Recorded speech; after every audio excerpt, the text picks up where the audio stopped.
जे खातं आहे ते बनावट आहे. आपल्या तिथे सह्या नाही आहेत. एकही रुपयाची आपण उलाढाल केलेली नाहीये.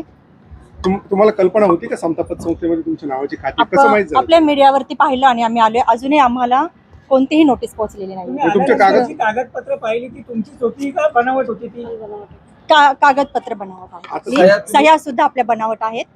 तर पुढचा तपास आपले करतात. तुमची देखील फसवणूक झाली आहे या संदर्भात अगोदरच असा गुन्हा दाखल झालाय जासू त्यांच्याकडून. तुम्ही देखील दाखल करणार आहात का गुन्हा या संदर्भात?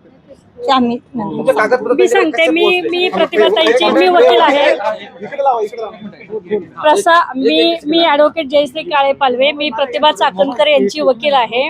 प्रसार माध्यमातील बातम्यांमध्ये जी माहिती प्रसारित झाली की प्रतिभाताई यांना पोलिसांनी नोटीस पाठवली, अजूनही त्यांना ती नोटीस मिळालेली नाही. परंतु बनावट खाती जी अशोक खरात यांनी काढलेली आहेत समता परिषदेची, त्याची माहिती देण्यासाठी प्रतिभा चाकणकर व तन्मय चाकणकर या ठिकाणी आज उपस्थित राहिलेले आहेत. त्या ठिकाणी संपूर्ण प्रकरण पाहिल्यानंतर त्यांनी असं सांगितलं की समता पतसंस्थेमध्ये आम्ही कधीही गेलेलो नव्हतो. आमचं त्या ठिकाणी जाण्याचं काहीही कारण नाही. सर्व प्रकरण पाहिल्यानंतर त्या ठिकाणी त्यांचा पत्ता चुकीचा आढळून आला. त्याचबरोबर या ठिकाणी नॉमिनी अशोक खरातनी स्वतःचा आहे, फोन नंबर सुद्धा त्याचा आहे. हे सर्व निश्चित झाल्यानंतर त्या ठिकाणी अनेक सह्यांचे नमुने प्रतिभा चाकणकर व तन्मय चाकणकर यांनी त्या ठिकाणी पोलिसांना दिले.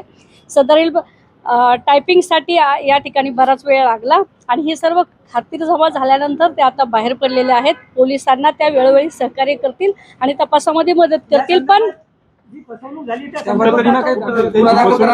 अजून ह्याच्यामध्ये पोलिसांची इन्क्वायरी चालू आहे आणि त्या संदर्भात वकिलांशी आणि अजून इतर पेपर बघून आम्ही त्या संदर्भात योग्य तो निर्णय घेईल. परंतु याच्यामध्ये काही तथ्य नाही.